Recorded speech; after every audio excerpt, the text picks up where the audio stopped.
नमस्कार, मैं प्रीति कुमारी गुप्ता, आचार्य मनोहर लाल अग्रवाल सरस्वती विद्या मंदिर इंटर महाविद्यालय लोहरदगा। कल के वीडियो में मैंने आपको अशोक के आरंभिक जीवन से परिचय कराया था। आज मैं अशोक के धम्म के ऊपर बताऊंगी। अशोक का धम्म। संसार में अशोक की उपलब्धि उसकी विजयों के कारण नहीं बल्कि उसके धम्म प्रचार के कारण है।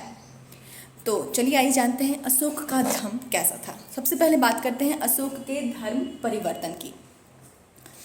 महावंश के अनुसार अशोक को ब्राह्मण धर्म का अनुयायी बताया गया है। कहा जाता है कि वह प्रतिदिन 60,000 ब्राह्मणों को भोजन करवाता था और विभिन्न देवी देवताओं की पूजा किया करता था। कलहन की राजतरंगिणी में उसे शैव धर्म का उपासक बताया गया है। एक बार अशोक अपने राजमहल की खिड़की से बाहर देख रहा था तो उसने देखा कि उसके बड़े भाई सुमन के पुत्र श्रमण निग्रोध भिक्षा के लिए जा रहा है। जब श्रमण निग्रोध वापस आता है तो अशोक उसे अपने पास बुलाता है और उससे पूछता है कि ये तुम कहाँ जा रहे थे और क्या कर रहे थे। श्रमण निग्रोध की बातों और उसके प्रवचन से अशोक बहुत प्रभावित होता है और इस प्रकार वो बौद्ध धर्म अपना लेता है। उत्तर भारत के अनुश्रुति के अनुसार कहा जाता है कि उपगुप्त ने अशोक को बौद्ध धर्म में दीक्षित करने का कार्य किया था।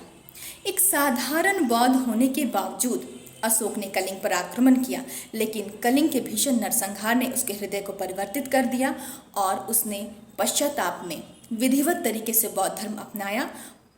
इसके पश्चात 1 वर्ष तक वो शांत रहा, धर्म प्रचार का कार्य नहीं किया, लेकिन 1 वर्ष पश्चात वो धर्म प्रचार के कार्य में लग गया और उन सभी स्थानों की यात्राएं की जो बौद्ध धर्म से संबंधित थी। अब बात करते हैं अशोक का धम्म। अशोक का धम्म। धम्म शब्द संस्कृत भाषा का धर्म का ही प्राकृतिक रूपांतरण है। अशोक ने अपने दूसरे और 7वें शिलालेख में धम्म की व्याख्या स्वयं की है। अशोक कहता है, धम्म है साधुता, पापहीनता, दूसरों के प्रति उदारता, दानशीलता, दया, अपने गुरुजनों माता पिता की आज्ञा मानना, उनका आदर करना, अपने मित्रों श्रमणों दासों के प्रति भी उचित व्यवहार करना। अशोक पाप, निष्ठुरता, क्रोध, ईर्ष्या आदि को पाप मानता है। अशोक ने अपने 12वें शिलालेख में सार वृद्धि पर जोर दिया है। सार वृद्धि का तात्पर्य है अपने धर्म के साथ साथ अन्य धर्मों की भी समृद्धि की कामना करना। अब बात करते हैं अशोक के धम्म की प्रकृति की। अशोक का धर्म कोई एक धर्म नहीं था बल्कि ये विभिन्न धर्मों की अच्छी बातें का समावेश था। इसलिए इसके धर्म की प्रकृति को लेकर विभिन्न विद्वानों में मतभेद है। कहा जाता है कि अशोक का धर्म एक राजधर्म था, लेकिन जो भी इतिहासकार इस मत से सहमत हैं, अगर ये राजधर्म था मतलब राजा का धर्म, तो ये सिर्फ राजा के लिए धर्म होना चाहिए। लेकिन अशोक के शिलालेख के अध्ययन से पता चलता है कि ये राजा के साथ साथ प्रजा के लिए भी ये धर्म था। किसी ने इसे बौद्ध धर्म से संबंधित बताया है, लेकिन हम जानते हैं कि इसमें बौद्ध धर्म के अलावा अन्य धर्मों से भी अच्छी अच्छी बातें ली गई थी, तो केवल इसका संबंध एक धर्म से जोड़ना सही नहीं होगा।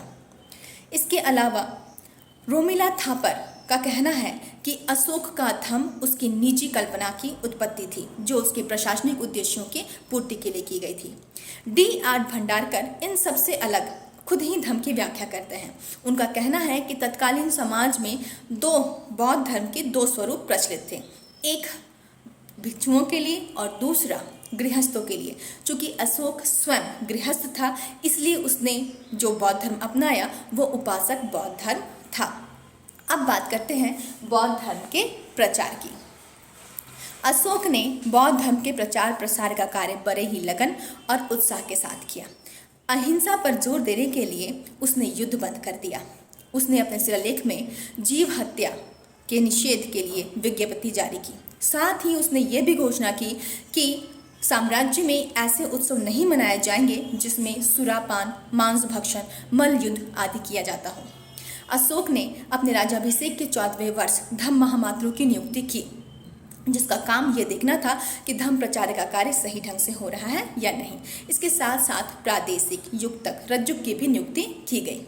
अशोक ने न केवल अपने अधिकारियों बल्कि अपने पुत्र पुत्री को भी धर्म प्रचार के कार्य में लगाया, जिससे कि उसका धर्म भारत में नहीं बल्कि भारत से बाहर भी फैला।